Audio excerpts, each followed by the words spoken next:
Hare Krishna.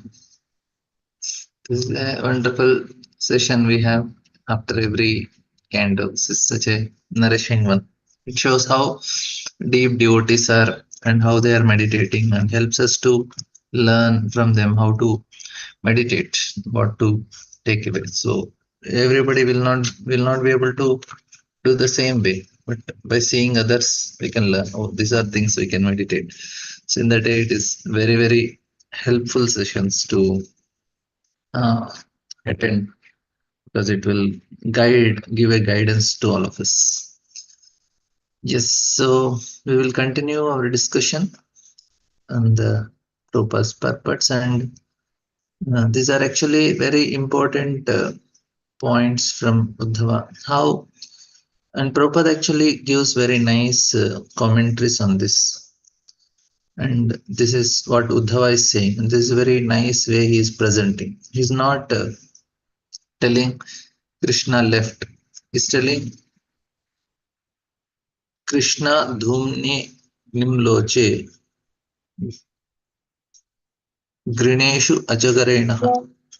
So he says that, my dear Uddhava, my dear Vidura, the son of the world, Lord Krishna has said, and our house has now been swallowed by the great snake of time.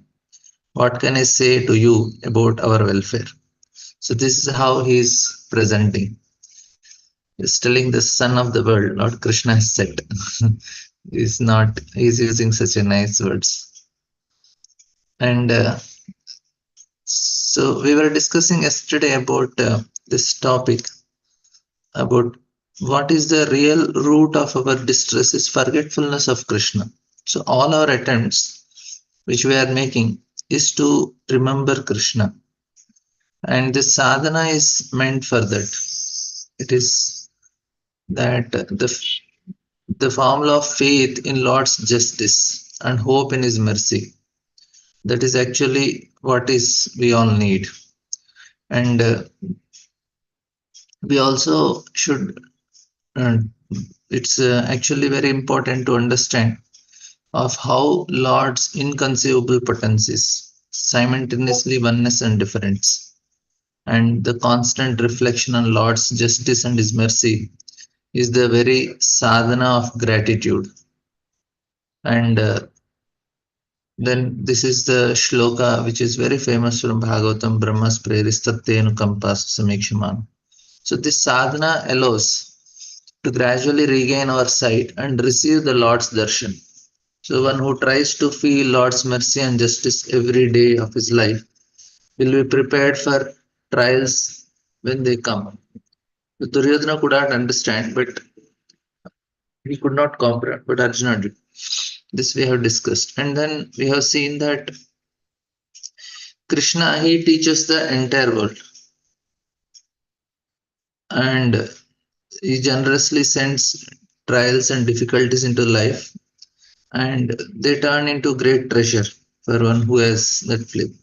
Now, another point, this is there is a blindness for us. So, what we discussed is why we are not able to see the Lord, and that is there is a blindness.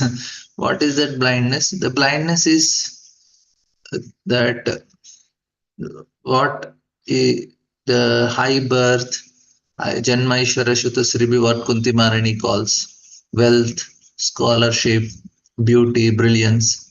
So these are the four pillars of material progress.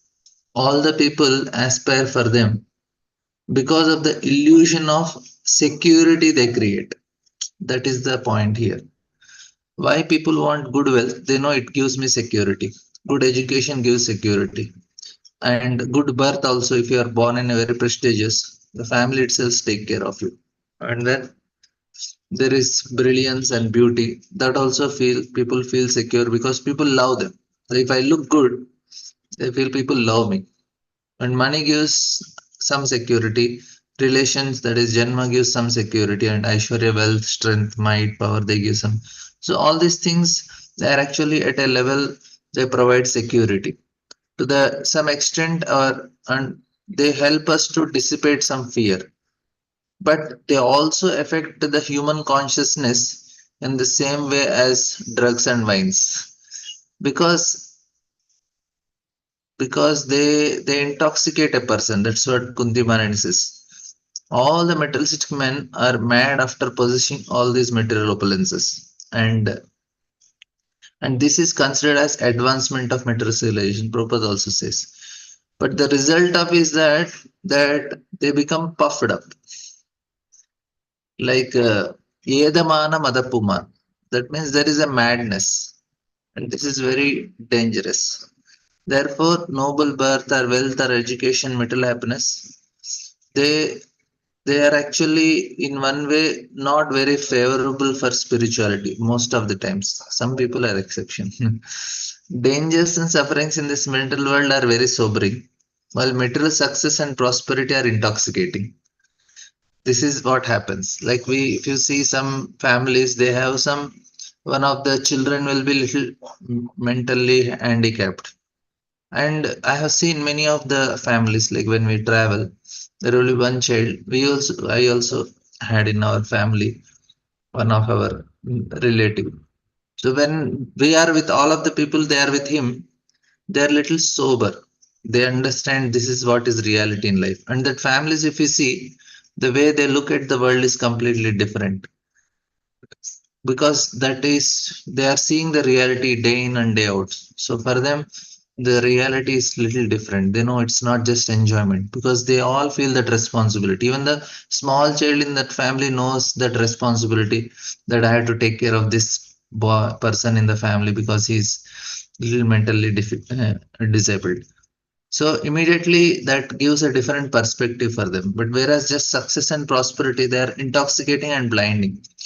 And in the same way, dangers help us to gain sight and see Lord, whereas the wine of material success blinds us. The this philosophical truths ring true in the biological sense also, because the effect of alcohol is on the vision. People who consume alcohol for prolonged alcohol, they have some optic nerves. They will get damaged, and this alcohol is like a poison, and the person may become blind also. The same happiness happens to those who are hopelessly intoxicated with metal opulence. So this is Narada Muni also says, in we were discussing in Nalkor Manikiro pastime recently in 10th canto.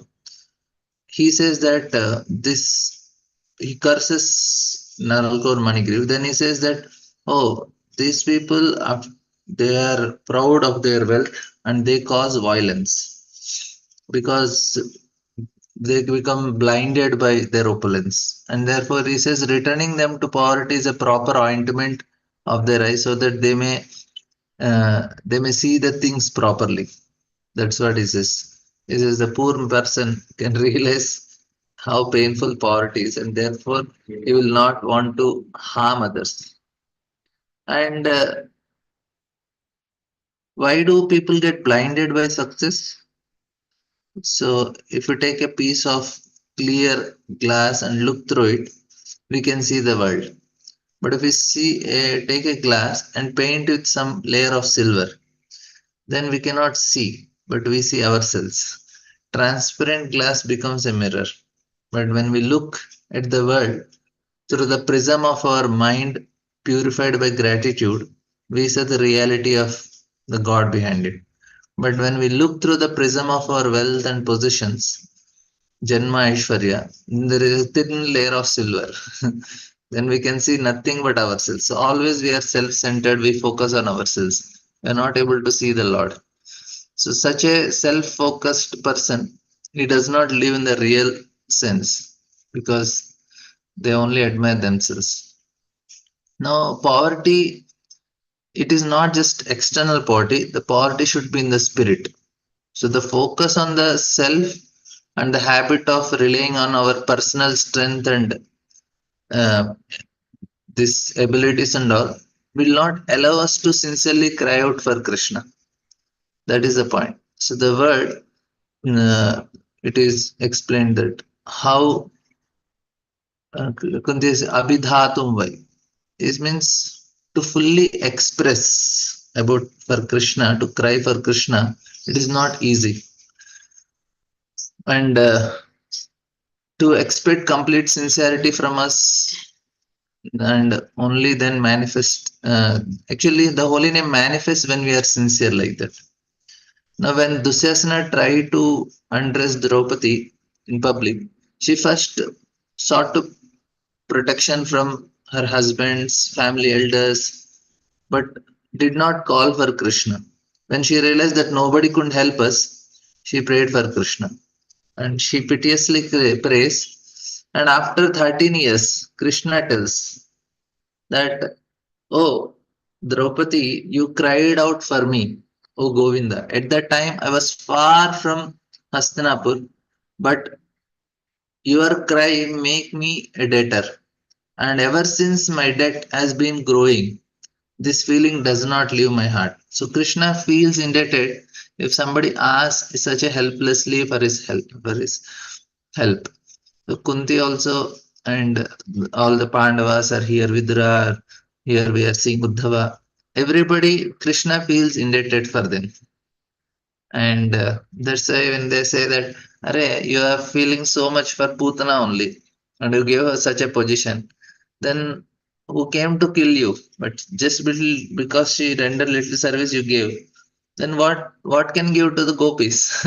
They have given everything to you. They say, Na pare, no, I can never pay them. So the Krishna is, we cannot reach Krishna with our senses and mind. We have to reach with our heart. This is what is touches Krishna. And we have to see how kindness of Krishna, sweetness of Krishna, we should appreciate and we understand. This is how Krishna is. For others, he is hidden behind the veil of Maya, Maya Javanikat. But for the poor who are helpless, poor in the sense they feel that I don't have anything other than Krishna. For them, this is actually very great blessing. So there is poverty in the spirit. That is, the heart is it is feeling that inner poverty. That is the fallen condition. This Amara Jivan Sada Paperata. So that helplessness is what is needed, the humility. And as such, if you see Kunti Maharani or this great personalities like Uddhava or Arjuna or anybody, they are born in a very good family. They have so much material opulence. They are very powerful. They are handsome and beautiful also. But what is more important is, but they feel themselves never. They never considered any of the opulence their own. That is the success. So now, definition of humility. This is a very important topic. Maybe we'll take definition of humility, but there are some points which Prabhupada is trying to explain in this purport. We'll try to understand them. He says the disappearance of the Krishna son may be explained as follows according to the commentary of Srila Vishnu Chakravarti. Vidura was struck with great sorrow when he got the hint of annihilation of great Edu dynasty as well as his own family, the Kuru dynasty. Uddhava could understand the grief of Udra and therefore he first of all wanted to sympathize with him by saying that after the sunset everyone is in darkness. Since the entire world was merged in the darkness of grief, neither Vidura nor Uddhava nor anyone else could be happy. Uddhava was much aggrieved as Vidura and there was nothing further to be said about their welfare. So it is very clear. If there is no sun, it is all darkness. So in our heart, there is ignorance. And ignorance is lack of Krishna only. That is the reason we are unhappy. Otherwise, there is no point. We can be always be blissful. Our enjoyment is also in darkness only. The so-called enjoyment we get is because of the ignorance we have. Otherwise, we cannot enjoy this pleasure. We need to be in darkness to enjoy it. The type of pleasure which we are enjoying is possible only in darkness. Otherwise, somebody who's enlightened, he can never experience it. Now, uh, the children will enjoy toys. And how many of us will be happy with toys or some cartoon shows? Will not really, because we say, oh, it's not fun. Because we have grown up, we have come out of that level of ignorance. That's why our toys and our cartoons are different. The one who is more elevated in his consciousness all these big buildings, cars and all, they also look like cartoons and toys for them. They cannot relish it. Like a movie theater, they go, everything is dark, then they show on the screen so that you get really into that illusion and enjoy it properly. So if we are enlightened, it is not possible to enjoy such. If they are showing the love between man and woman, the person who is enlightened, he knows this is, it does not work here. And he's he is more clear about it. So here also the ignorance in the world also, because Krishna is not there. Krishna want us to make happy, but the point is we don't want Krishna. So Krishna says, okay, fine with me. For God's sake, you will not be able to see me. So the world is created in such a way that we cannot see Krishna. People ask the question, why we are not able to see Lord? Because you don't want to see Lord. That's why Lord created in such a way. If you want to see him, he is visible. Why? Because if I see him, then I will not be able to enjoy this world. If sun is there, then the small, what do you call, the firefly will not be shining. The firefly shines when it is dark. In daytime it is shining, you cannot see it because of the sun. Similarly, I want to be Krishna, but if Krishna is there, I cannot be. I want to enjoy, I want to be the master, so it is not possible. So this is the point it is explained here.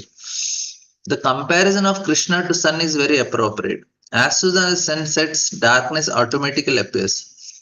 But the darkness experienced by the common man does not affect the sun itself, either at the time of sunrise or of sunset.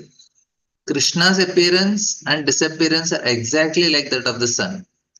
He appears and disappears in innumerable universes, and as long as he is present in a particular universe, there is all transcendental light in this universe, in that universe. But the universe on which he passes away is put into darkness. His pastimes, however, everlasting. So now, if I want enlightenment, Lord is ready to give it. But for that, we need to accept, we need to again enter into past tense. That's why it is said the Lord's past tense are always eternal. The Lord is always present in some universe, as just as the sun is present in eastern horizon. The sun is always present, but the sun is sometime in western horizon, sometime in eastern horizon. So this is actually with in terms of Lord's past tense. So then the sun, as the sun sets, the snakes become powerful, thieves are encouraged, ghosts become active, the lotuses become disfigured, and the Chakravaka laments. So, which the disappearance of Krishna, the atheists feel enlivened and devotees become sorry. So, this is actually what is the present situation of Kali Yuga. We don't want to see Lord is not there. We'll be very happy. So the sun of Krishna is set in our heart. We want to bring it back. And Durbhago bata loko ayam yadavo nitaram api yah samvatsaro na vidur harim mina ivodpattam. It says that this universe with all its plans is most unfortunate. And even more unfortunate are the members of Yadu dynasty because they could not identify Lord Hari as the personality of Godhead any more than fish could identify the moon. So now this is not unfortunate. We'll see the purport, what purpose telling that universe with all its planets is most unfortunate because they are not able to identify Krishna. Even actually, and Krishna was there, many of them, like demons like Kamsa and Shishupala, and then there is Duryodhana and team. They could not identify him. They are ready to kill him. Till the last breath of their life, they only want to kill. That is the unfortunate situation. They don't understand that somehow the system don't work for them. That I need Krishna to be happy in my life. They feel no, I want to be independent. I want to. So this is the stubbornness of the living entity. And then Uddhava is proposed writing. Uddhava laments for the unfortunate people of the world who could not recognize Lord Krishna in spite of seeing all his transcendental godly qualities. From the very beginning, his appearance within the prison bar of King Kamsa up to his martial Leela, although he exhibited his potencies as a supreme personality of God in six opulences of wealth, strength, fame, beauty, knowledge, and renunciation, the foolish persons of the world could not understand that he is the Supreme Lord. That is the problem. The foolish person may have thought him an extraordinary historic figure because they have no intimate touch with the Lord. But more unfortunately, the people of Edu, the members of Edu dynasty, who are always in company of Lord, but are not able to recognize. Of course, Uddhava laments his own misfortune also because although he knew Krishna to his supreme personality of Godhead, could not have properly used the opportunity to render devotional service. So, what is the problem? It's okay. You say Krishna is Supreme Lord. Edu people did not know. If they know what they will do, they could have rendered more service. See, he regretted everyone's misfortune, including his own. The pure devotee of Lord thinks himself most unfortunate. This is due to excess love for the Lord and is one of the transcendental perceptions of Vidura, the suffering of separation. So this is the point here that if I know I could have do more service. So like people, no, they lament when their loved ones leave. They feel I could have more related with him, and this happens to everyone. When the person dies, we feel that, Array, I'm understanding the value of that person after he leaves. But this is actually what is happening with Uddhava also. Array, I didn't realize only he is Supreme Lord. Now he left. I'm feeling so sad. Now the point is not that Uddhava don't know. He was doing service from the childhood only. He is playing with the toys of Krishna only. He is the one of the topmost devotees in whole of Dwaraka. He's number one. He's closest to Krishna. He looks like Krishna. He wears dress of Krishna. Everything like that. But the point is that he feels that separation that is out of his humility and excess love. Here Prabhupada says because of his excess love he feels. And he feels, Yaduvamshis also don't know. But they all know. Still, they could have done more service to him. So always the devotee feels like, say, if your spiritual master comes to your house, you have rendered some service. Still, you feel I could have done more service to him. I could have done more service to him. So this is always the longing of a devotee, and this is actually what is happening to Uddhava's heart also. He's feeling that longing. I could have done more. It is learned from the revealed scriptures that the moon was born from the milk ocean. There is a milk ocean in the upper planets, and where Lord Vishnu, who controls the heart of every living being as Paramatma, resides as the Kshirodaksha Vishnu. And it is said that this milk did not come from cow's milk. They directly came. So this milk is not so special like cow's milk. Those who do not believe in the existence of ocean of milk because they have experience of only the saltwater ocean should know that the world is also called go, which means cow. The urine of cow is salt according to Ayurvedic medicine. The cow urine is very effective in treating patients suffering from liver trouble. Such patients may not have any experience of cow's milk because milk is never given to liver patients. But the liver patient may know that the cow has milk also, although he may have never tasted it. Similarly, man who have experience only of this tiny planet where the saltwater ocean exists may take information from the revealed scriptures that there is only an ocean of milk, although we have never seen it.